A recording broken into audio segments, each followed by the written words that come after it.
ما تا آخرین نفر از میان خود خواهیم جنگید. ইরানের নতুন সর্বোচ্চ নেতা মুস্তফা খামেনি তার প্রথম ভাষণে যুদ্ধের নিহতদের জন্য প্রতিশোধ নেয়ার অঙ্গীকার করেছেন। বিশেষ করে মিনাবের একটি স্কুলে হামলায় নিহত শিশুদের কথা উল্লেখ করে তিনি বলেন, শত্রুরা এর মূল্য দেবে। زیرا پیروزی یار شماست.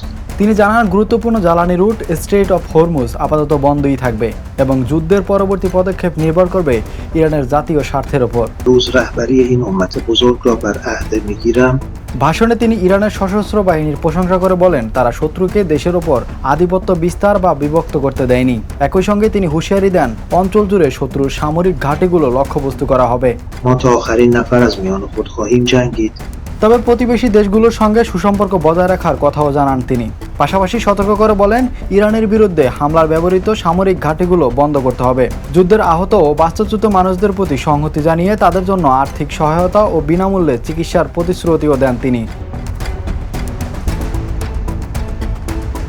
ভাষণের এক পর্যায়ে তিনি তার বাবা ও সাবেক সর্বোচ্চ নেতা আলী খামেনির প্রতি শ্রদ্ধা জানান। তিনি বলেন, রমজানের 10 তারিখ কোরআন তিলাওয়াত করার সময় তার মৃত্যুকে জাতির জন্য গভীর ক্ষতি হিসেবে দেখা হচ্ছে এবং তিনি তার বাবার পথ অনুসরণ করবেন।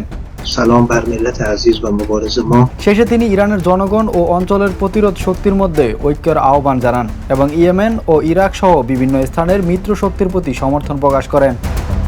Imran Hossain, the news.